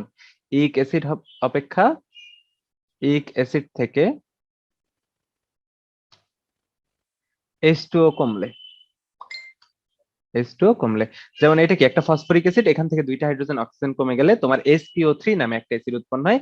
এটার নাম হচ্ছে কি বলতো ভাই, আগে ছিল কি ফসফরিক অ্যাসিড, এখন ফসফরিক অ্যাসিডের সামনে একটা মেটা বসবে, তাহলে এটার নাম কি হবে বলতো? মেটা ফসফরিক অ্যাসিড হবে, মেটা ফসফরিক অ্যাসিড। আচ্ছা, তো আমরা দেখলাম যে ইক অ্যাসিড থেকে একটা H2O কমলে সেটা কি উৎপন্ন হয়? মেটা ইক অ্যাসিডে রূপান্তরিত হয়, যেমন ফসফরিক অ্যাসিড থেকে একটা H2O কমলে আমাদের মেটা ফসফরিক অ্যাসিড যেটা সেটা উৎপন্ন হয়েছে। এখন দেখো আরো একটা টাইপের আছে, ঠিক আছে, আরো একটা টাইপের আছে। মনে করো তোমার কাছে 2টা ইক অ্যাসিড আছে, সালফিউরিক অ্যাসিড যোগ সালফিউরিক অ্যাসিড।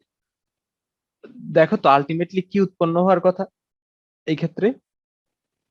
এক্ষেত্রে যে জিনিসটা উৎপন্ন হওয়ার কথা সেটা হচ্ছে কি, H4S2O8, ঠিক আছে, H4S2O8।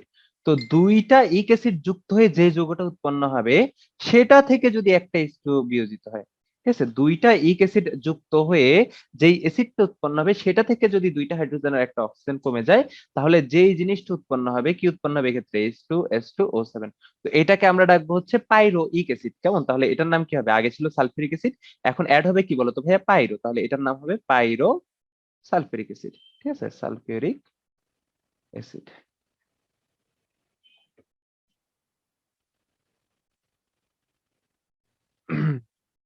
আচ্ছা, তো লাস্ট আরেকটা হচ্ছে পারঅক্সি অ্যাসিড, কেমন? লাস্ট যে টাইপটা সেটা হচ্ছে পারঅক্সি অ্যাসিড। এটা আসলে তেমন না, মনে করো তোমার কাছে একটা ইক অ্যাসিড আছে, ঠিক আছে, তোমার কাছে একটা ইক অ্যাসিড আছে, মনে করো H2SO4, এটা কি নিঃসন্দেহে কি একটা ইক অ্যাসিড। তো এখানে যদি আরো একটা অক্সিজেন বেড়ে যায়, ঠিক আছে, এখানে যদি আরো একটা অক্সিজেন বেড়ে যায় তাহলে কি উৎপন্ন হবে? H2SO5 উৎপন্ন হবে না? তো এটা কি হবে বলতো ভাই? এটা হবে পারঅক্সি সালফিউরিক অ্যাসিড। আগে ছিল সালফিউরিক অ্যাসিড, এটা কি হয়ে যাবে? পারঅক্সি সালফিউরিক অ্যাসিড হয়ে যাবে। তো এখানে দেখো ঘটনা কি ঘটছে, ঘটনা ছিল হচ্ছে ওই মাঝখান দিয়ে কি ছিল, ও এইচ ছিল, তাই না? তো এটা হয়ে যাবে ও বন্ড ও এইচ, তার মানে এখানে পারঅক্সি বন্ড একটা চলে আসবে, ঠিক আছে। তোমরা ওই হাইড্রোজেন পারঅক্সাইড দেখছো না? তো এখানে কি থাকে? অক্সিজেন অক্সিজেন একক বন্ধন থাকে। তো এরকম একটা বন্ধন সৃষ্টি হয়ে যায় আর কি মাঝখানে। তো এভাবে মনে রাখার দরকার নেই যে, এভাবে মনে রাখবা যে ইক অ্যাসিডের সাথে একটা অক্সিজেন যুক্ত হলে যে অ্যাসিডটা উৎপন্ন হবে সেটাকে আমরা পারঅক্সি অ্যাসিড বলবো। যেমন নাইট্রিক অ্যাসিডের সংকেত হচ্ছে এটা, ঠিক আছে, HNO3। তো যদি আরো একটা অক্সিজেন অ্যাড হয়ে HNO4 হয়ে যায়, ঠিক আছে, HNO4 হয়ে যায়, তখন এটাকে আমরা কি বলবো? পারঅক্সি নাইট্রিক অ্যাসিড বলবো। তো এই ছিল আমাদের অক্সো অ্যাসিডের নামকরণ। তো এছাড়াও তোমরা বইতে দেখবা আরো ব্যতিক্রম আসে কিনা, যে ব্যতিক্রম গুলো আছে ওইগুলোও শিখার ট্রাই করবা। ওইগুলা থেকে মেনলি আসে, যেমন বোরিক অ্যাসিড যেটা, সেটা কি, সেটার কিন্তু জার্মান মান +3 হওয়ার পরেও সেটার নাম বোরিক অ্যাসিড। আচ্ছা, তো আমরা যখন ডাইপোল মোমেন্ট নিয়ে পড়াশোনা করতেছিলাম ভ্যান ডার ওয়ালস বল নিয়ে, তো তখন আমরা দেখছিলাম যে আসলে আমাদের যে সমযোজী যৌগ আছে, পোলার সমযোজী যৌগগুলা যারা আছে তাদের মধ্যে কি উৎপন্ন হয়? ডাইপোল উৎপন্ন হয়, তাই না? ডাইপোল মানে কি? আংশিক ধনাত্মক এবং আংশিক ঋণাত্মক প্রান্ত তৈরি হয়। তো এই জিনিসটাকে আমরা বলি কি? ডাইপোল সৃষ্টি হওয়া, ঠিক আছে? যখন আমরা পোলারিটি নিয়ে পড়াশোনা করছিলাম, তাই না? তো মনে করো একটা সমযোজী যৌগ, সমযোজী যৌগটা হচ্ছে মনে করো হাইড্রোজেন ক্লোরাইড মানে HCl, হাইড্রোক্লোরিক অ্যাসিড। তো HCl এ কি থাকবে বলো তো? HCl এ কিন্তু পোলারাইজেশন ঘটবে, ঠিক আছে? পোলারিটি থাকবে HCl এর। তার মানে HCl এর হাইড্রোজেনের প্রান্তে আংশিক ধনাত্মক এবং ক্লোরিনের প্রান্তে কি থাকবে? আংশিক ঋণাত্মক প্রান্তের সৃষ্টি হবে, তাই না? তার মানে ডাইপোল সৃষ্টি হবে। এখন দেখো তো ভাইয়া, পজিটিভ নেগেটিভ প্রান্ত সৃষ্টি হয় কিন্তু আয়নিক বৈশিষ্ট্য। বাট HCl যেটা, এটা কি? সমযোজী যৌগ, এবং এটা পোলার সমযোজী যৌগ হওয়ার কারণেও তার মধ্যে কি আছে?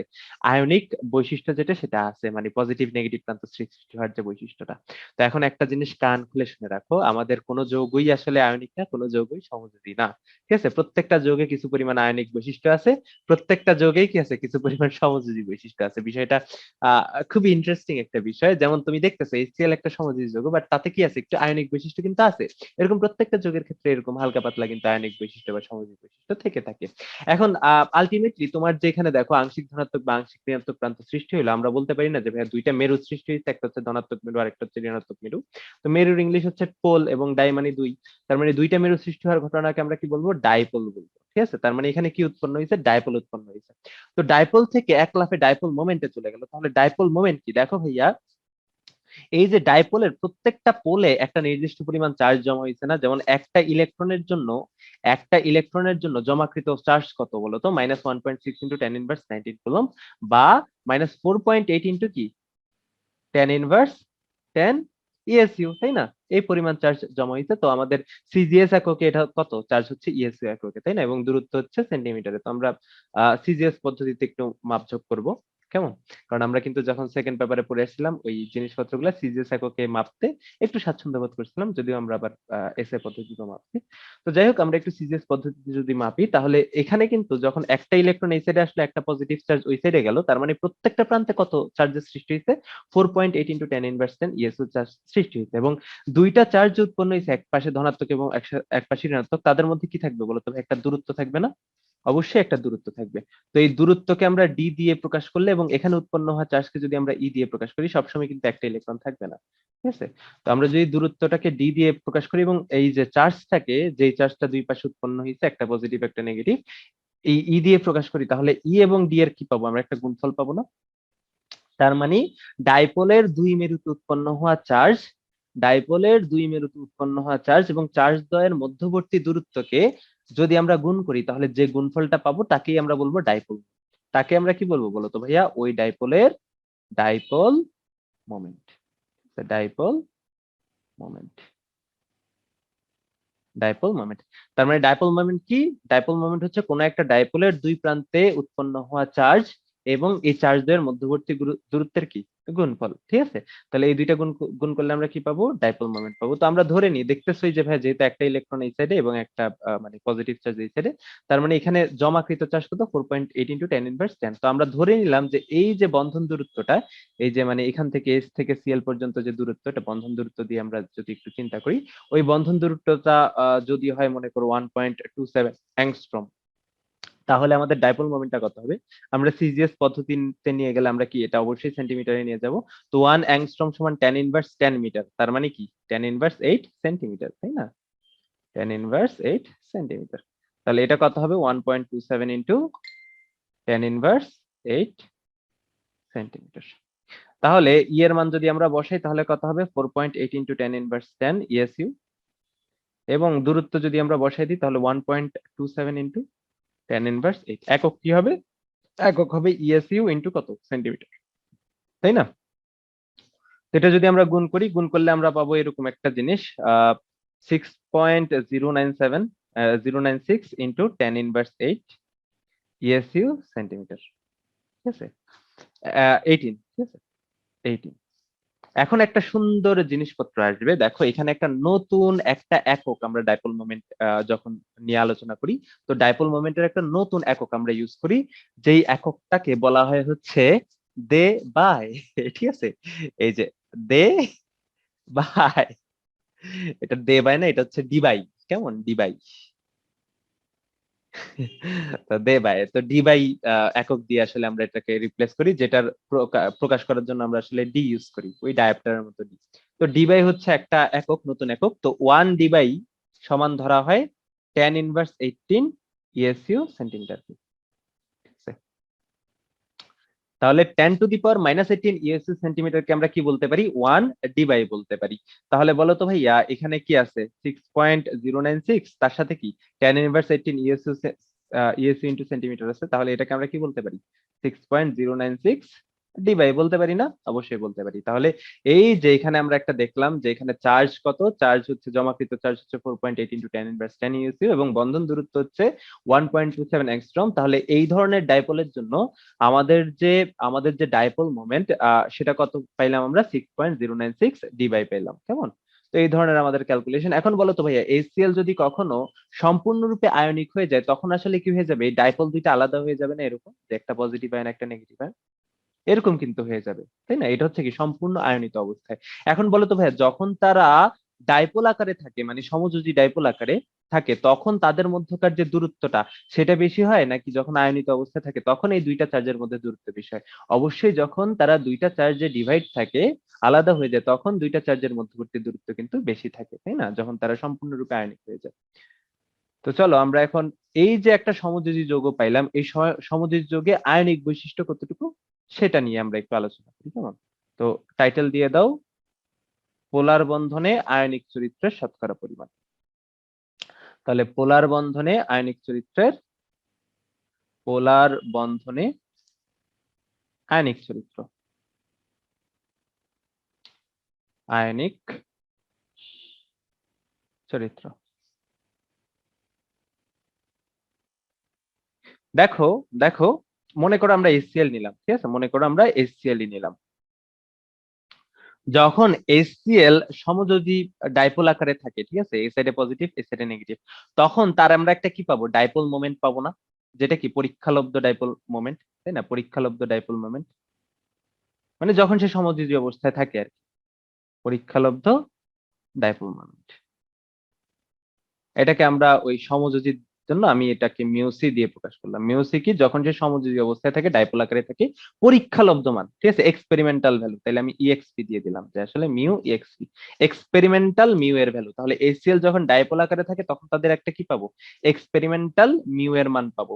এখন বলো তো ভাই, এটা যখন সম্পূর্ণরূপে আয়নিত হয়ে যাবে, যদি মনে করো যে HCl টা সম্পূর্ণরূপে আয়নিক যৌগে কনভার্ট হয়ে গেছে, তখন তার একটা কি পাবো বলো তো ভাই? তখন তার একটা পরীক্ষালব্ধ ডাইপোল মোমেন্ট পাবো না? অবশ্যই কিন্তু তার একটা ডাইপোল মোমেন্ট পাবো। তো এটাকে আমরা আয়নিক ডাইপোল মোমেন্ট দিয়ে দিলাম, ঠিক আছে? আয়নিক অবস্থায় ডাইপোল মোমেন্ট দিয়ে দিলাম।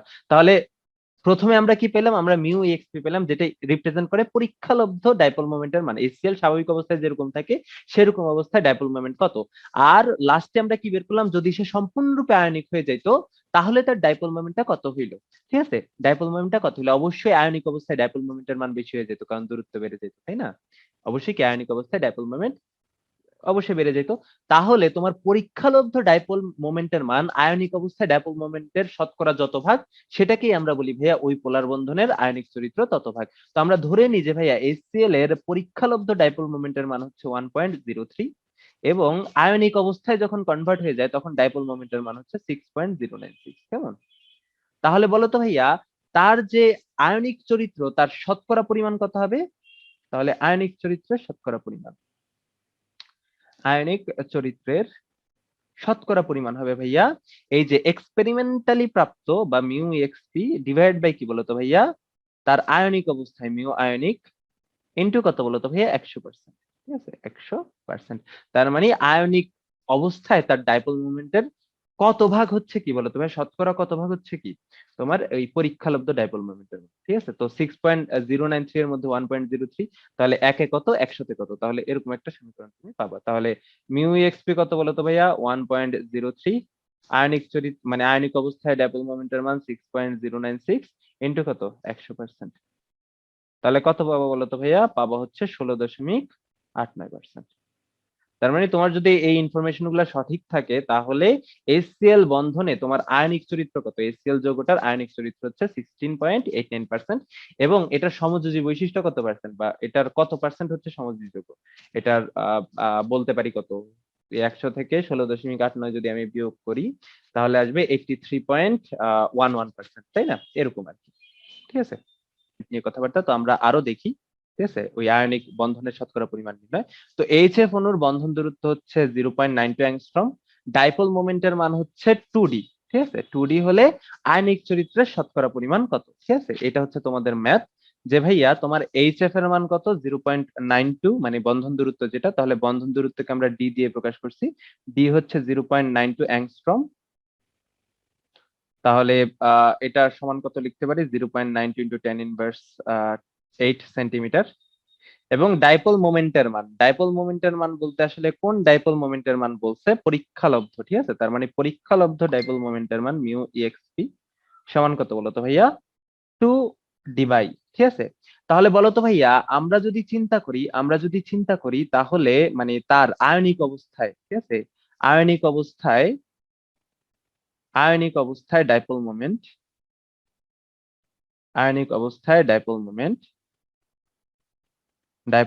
মিউডি কত হবে? মিউডি হবে ভাইয়া এই তাদের মধ্যবর্তী দূরত্ব এবং তাদের মধ্যে জমাকৃত চার্জ। এখন মনে করো ভাইয়া এইচএফ যখন আয়নিত হয়ে যায়, ঠিক আছে, এইচএফ যখন কি হয়ে যায়, আয়নিত হয়ে যায়, তখন এই সাইডে পজিটিভ এই সাইডে নেগেটিভ থাকে। তাহলে তাদের মধ্যবর্তী দূরত্ব ডি যেটা সেটা দেওয়া আছে, এবং বলো তো তাদের মধ্যে চার্জ জমা হয় কতটুকু? এই সাইডে একটা ইলেকট্রন, এই সাইডে কি একটা প্রোটন। তার মানে কি বলতো ভাইয়া, একটার জন্য কত চার্জ হবে, 4.8 ইন্টু 10⁻10 ইএসইউ, তাই না? খুব সুন্দর। তাহলে ই ইন্টু কি হবে বলতো ভাইয়া, ডি। তাহলে ই এর মান কত, 4.8 ইন্টু 10⁻10।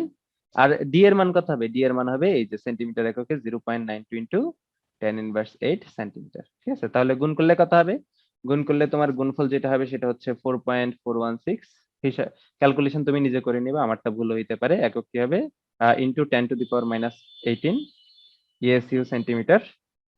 তো 10⁻18 ইএসইউ সেন্টিমিটার সমান 1 ডি বাই, তাহলে এটা কত হবে, 4.416 ডি বাই। ঠিক আছে, তাহলে বলো তো ভাইয়া তাহলে আয়নিক চরিত্র কত পার্সেন্ট হবে? আয়নিক চরিত্র সমান হবে তোমার আচ্ছা এটা হচ্ছে মিউ আয়নিক অবস্থা, তাই না? তাহলে কত হবে, mu exp divide by mu ionic into কত, 100%, তাই না?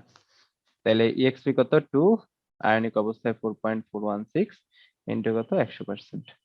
তাহলে কত হবে বলতো, 45.28%। তার মানে দেখতেছো এইচএফ সমযোজী যৌগ হইলেও তার আয়নিক বৈশিষ্ট্য কিন্তু 45.28%। ঠিক আছে, তার মানে এটা আর একটু হইলে কিন্তু 50 ক্রস করলে এটা কিন্তু আয়নিক যৌগে রূপান্তরিত হয়ে যেত। ঠিক আছে, সমযোজী যৌগ থেকে আয়নিক যৌগে রূপান্তরিত হয়ে যেত। তো বুঝতেই পারতেছো, মানে ইলেকট্রন ম্যাগ ওই তড়িৎ ঋণাত্মকতার অনেক পার্থক্যের কারণে ইলেকট্রন ম্যাগ গুলো এত ডেভিয়েট হয়। ঠিক আছে, এত ডেভিয়েট হয়। ফ্লোরিন কিন্তু অনেক বেশি তড়িৎ ঋণাত্মক। এখন ফ্লোরিন যদি হাইড্রোজেনের ওই যে ইলেকট্রন ম্যাগটাকে নিজের দিকে টান দেয়, তো সবগুলো ইলেকট্রন ম্যাগ একসময় ফ্লোরিনের দিকে চলে যাইতে পারে না।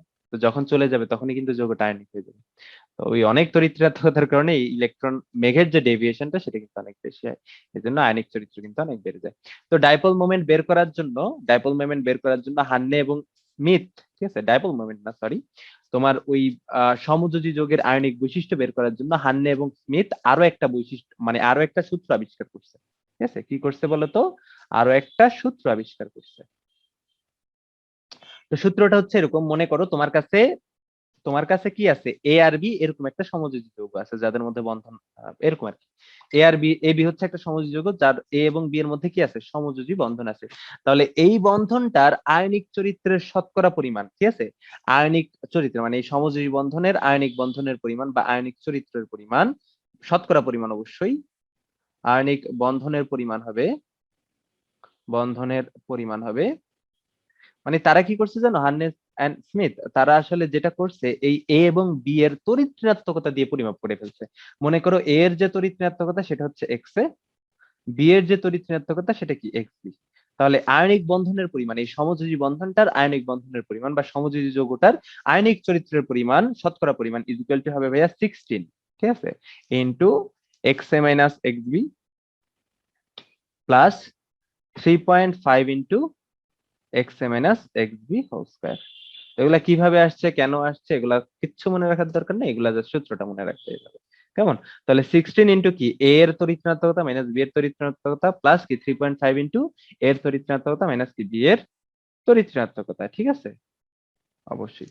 তাহলে 16 এর জায়গায় 16 লিখলা, তাহলে এ এর তড়িৎ ঋণাত্মকতা, তো আমি একটা উদাহরণ নিই, মনে করো তোমার কি উদাহরণ নিব, মনে করো CH4 একটা অণু, কেমন? CH4 একটা অণু। তো এই যে CH4 যৌগটা, এই CH4 যৌগের অবশ্যই একটা সমযোজী যৌগ, এই সমযোজী যৌগের আয়নিক চরিত্রের পরিমাণ আমরা বের করব। তাহলে বলো তো ভাই, CH4 এ কার্বন এবং হাইড্রোজেনের সমযোজী বন্ধন আছে, তাই না? তো কার্বনের তড়িৎ ঋণাত্মকতা কত? 2.5, হাইড্রোজেনের তড়িৎ ঋণাত্মকতা কত? 2.1, তাই না? তাহলে তাদের যে আয়নিক বন্ধনের শতকরা পরিমাণ সেটা কত হবে? 16 ইন্টু কার্বনের কত? 2.5। অবশ্যই আমরা বড়টা থেকে ছোটটা বিয়োগ করবো, ঠিক আছে? যার তড়িৎ ঋণাত্মকতা বেশি সেটাকে আমরা এ ধরে নিব, যার তড়িৎ ঋণাত্মকতা কম সেটাকে আমরা কি ধরে নিব? বি ধরে নিব, ঠিক আছে? তাহলে 2.5 মাইনাস 2.1 প্লাস কত বলো তো ভাইয়া? 3.5 into 2.5 minus 2.1 whole square. Calculation করলে দেখবা কত আসে? ক্যালকুলেশন করলে দেখবা 6.96 আসে। তাহলে এটার পাশে আমরা কি বসাই দিব? পার্সেন্ট বসাই দিব। তাহলে CH4 অণুটাতে কার্বন এবং হাইড্রোজেনের আয়নিক বন্ধনের পরিমাপ বা আয়নিক চরিত্রের পরিমাণ কত পার্সেন্ট? 6.94%। একইভাবে তোমরা কার্বন টেট্রাক্লোরাইডে বের করতে পারবা না? অবশ্যই পারবা। কিভাবে বের করবা? ঠিক আছে, 16 ইন্টু কত? ক্লোরিনের 3.5, না ক্লোরিনের 3, কার্বনের কত? 2.5। তাহলে 3 মাইনাস 2.5 প্লাস 3.5 এর সাথে গুণ করবা কত? 3 মাইনাস 2.5 হোল স্কয়ার। হিসাব করলে কত পাবো বলো তো ভাইয়া? 17% পাবো প্রায়, ঠিক আছে? প্রায় 17% পাবো। আচ্ছা দেখা, তো আরো একটা জিনিস তোমাদের বইতে হালকা করে লেখা আছে, সেটা হচ্ছে ডাইপোল মোমেন্ট কার বেশি হয় বা কার কম হয়, ঠিক আছে? কার ডাইপোল মোমেন্ট বেশি হয়। মনে করো তোমার কাছে কিছু যৌগ আছে, H2O, তারপরে কি NH3, তারপরে আছে হচ্ছে সালফার ডাইঅক্সাইড, ঠিক আছে? এই যৌগগুলার এই যৌগগুলার মধ্যে কার ডাইপোল মোমেন্ট বেশি হবে যদি অ্যাটম সংখ্যা বেশি হয়, ঠিক আছে? পলিঅ্যাটমিক হয়, দুইটার বেশি পরমাণু দিয়ে গঠিত হয় কোনো একটা যৌগ। তাহলে এই যৌগগুলোর মধ্যে কার ডাইপোল মোমেন্ট বেশি হবে? তো আচ্ছা, তো মনে করো তোমার কাছে যদি পলিঅ্যাটমিক কোনো অণু থাকে, যেমন পানি, অ্যামোনিয়া, সালফার ডাইঅক্সাইড, এখানে কি আছে? একের অধিক অণু আছে, তাহলে এগুলার যে ডাইপোল মোমেন্ট সেটা বেশি বা কম এটা ডিপেন্ড করবে তাদের বন্ধন কোণের উপরে। যার বন্ধন কোণ যত বেশি তার ডাইপোল মোমেন্টের মান হবে তত কম। যেমন পানির যে ডাইপোল মোমেন্ট সেটা হচ্ছে 104.5 ডিগ্রি, সরি, পানির যে বন্ধন কোণ সেটা কত? 104.5 ডিগ্রি, অ্যামোনিয়ার 107 ডিগ্রি, সালফার ডাইঅক্সাইডের কি 120 ডিগ্রি। তাহলে যার বন্ধন কোণ যত কম তার ডাইপোল মোমেন্ট কি তত বেশি। তাহলে পানির ডাইপোল মোমেন্ট হবে সবচেয়ে বেশি, অ্যামোনিয়ার ডাইপোল মোমেন্ট তার চেয়ে একটু কম, সালফার ডাইঅক্সাইডের কি হবে? সবচেয়ে কম ডাইপোল মোমেন্ট হবে, ঠিক আছে? এই জিনিসপত্রগুলো নিয়েও তোমাদের গুরুস্যারের বইতে হালকা পাতলা করে বলে দেওয়া আছে। তাহলে এই ছিল মোটামুটি আমাদের 3 নাম্বার চ্যাপ্টার। তো তোমরা 3 নাম্বার চ্যাপ্টারের অনেক কিছু পড়ছো আসলে, এই যে 16-17টা ক্লাস যতটা করছো, সিলেবাসের ভিতরে বাইরে অনেক কিছু তোমরা পড়ছো। তো যতই পড়াশোনা করো না কেন, তোমাদের কিন্তু বই পড়াটা মুখ্য, ঠিক আছে? তোমরা এত জায়গায় প্রাইভেট পড়ো, এত টিচারের কাছে পড়ো, কেন পড়ো বলো তো? যাতে তোমরা বইয়ের কথাগুলা, বইয়ের লেখাগুলা ভালোভাবে বুঝো। তোমাদের সকল এক্সাম হোক, যাই হোক, যে কোনো জায়গার এক্সাম হোক, বই থেকেই প্রত্যেকটা কথা ঘুরে ফিরে আসবে, ঠিক আছে? কোনো টিচারের কথা কিন্তু হুবহু সব জায়গায় আসবে না, কেমন? তো এই জন্য তোমাদের শুরু থেকে শেষ পর্যন্ত বই রিডিং করাটা খুবই জরুরি একটা বিষয়, ঠিক আছে? তো তোমাদের জন্য শুভকামনা, শীঘ্রই আমরা নতুন চ্যাপ্টার শুরু করব। সে পর্যন্ত ভালো থাকো, সুস্থ থাকো, আল্লাহ হাফেজ।